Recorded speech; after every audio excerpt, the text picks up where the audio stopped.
नमस्कार, मी प्राची घाणेकर आणि तुम्ही पाहताय झी 24 तास। जगभरातील क्रिकेट चाहत्यांसाठी आज सुपर संडे, कारण T20 वर्ल्ड कप स्पर्धेमध्ये आज फायनलचा थरार रंगणार आहे।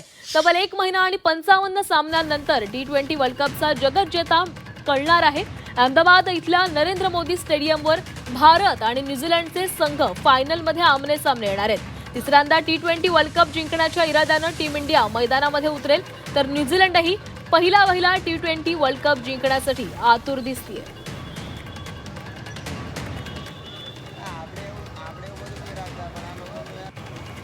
दरम्यान क्रिकेट विश्वातील घडामोडींच्या अपडेटसाठी आपल्या सोबत आहेत विशेष क्रीडा प्रतिनिधी संजय दुधाणे। संजय जी, आपण खरं तर संपूर्ण क्रिकेट संदर्भात आजच्या सामन्यासंदर्भामध्ये चर्चा करणारच आहोत, मात्र तुम्ही स्वतः अहमदाबाद स्टेडियम बाहेर आहात आणि त्यामुळे आम्हाला तिथला माहोल काय आहे हे देखील पहिल्यांदा जाणून घ्यायचं आहे।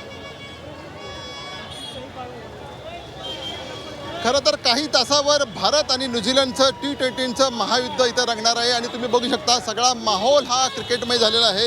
अवघी काही तासावर मी सध्या नरेंद्र मोदी स्टेडियम बाहेर आहे, जे जगातील सगळ्यात मोठं स्टेडियम आहे आणि जगातील सगळ्यात मोठ्या स्टेडियममध्ये हा आज रणसंग्राम रंगणार आहे। काही 2 तासातच इकडचे गेट खुले होतील आणि सगळ्या भारतीयांना नजरा असतील त्या आजच्या सगळ्या सामन्यावर।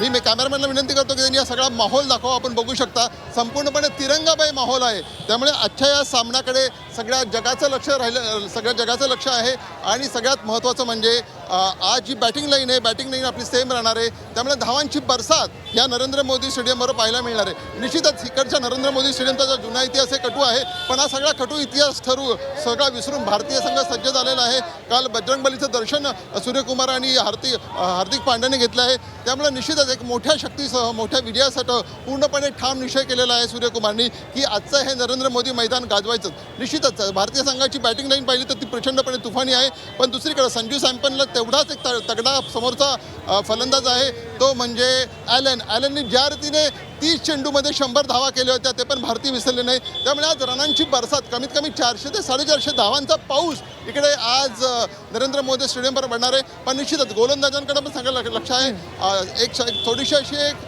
शंका आहे की गोलंदाजमध्ये बदल होणार की नाही, कुलदीप यादव येणार की नाही, पण ते अजून निश्चित झालेलं नाही। वरुण चक्रवर्ती का कुलदीप यादव हा प्रश्न होणार आहे, पण निश्चितच भारतीय संघ एक दुसऱ्यांदा वर्ल्ड कप जिंकण्यासाठी, कारण की आत्तापर्यंत जर आपण हिस्ट्री पाहिली असेल, जर वर्ल्ड कपची T20 वर्ल्ड कपची हिस्ट्री पाहिली असेल तर सलग यजमान देश कधी जिंकला नाही आहे आणि सलग दुसऱ्यांदा पण कोणी विजेता झाला नाही। हा सगळा नवा इतिहास घडवण्यासाठी संपूर्ण भारतातले श्रोते, जगाच्या नजरा ह्या नरेंद्र स्टेडियमकडे लागलेल्या आहेत। संजय जी, खरं तर सगळ्याच भारतीय संघातील खेळाडूंकडनं या क्रिकेट प्रेमींच्या आशा आहेत, मात्र असा कोण आहे जो या सामन्यामध्ये चांगली फलंदाजी करू शकतो?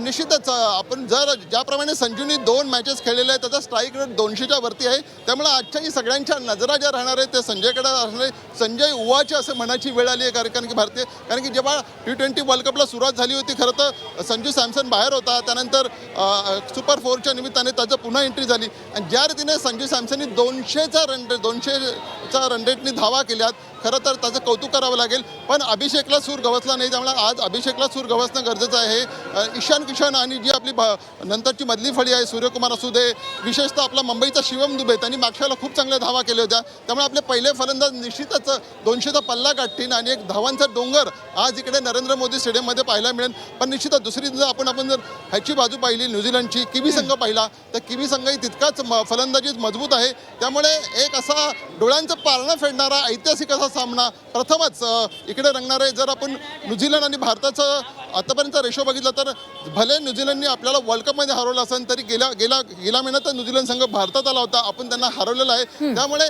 आजचा हा सामना एक ऐतिहासिक असणार आहे। ऐतिहासिक अशा नरेंद्र मोदी स्टेडियमचं जे अधुरं स्वप्न आहे, कारण की इकडे बॅड पॅच म्हटलं जातं, तो पण आज पुसला जाणार आहे। त्यासाठी सूर्यकुमार आणि त्याची टीम आणि आपण सगळे भारतीय सज्ज झालो आहोत। नक्की संजय जी, हा संपूर्ण माहोल आज आपण झी 24 तासवर पाहत राहणार आहोत। धन्यवाद तुम्ही ही सगळी माहिती दिल्याबद्दल।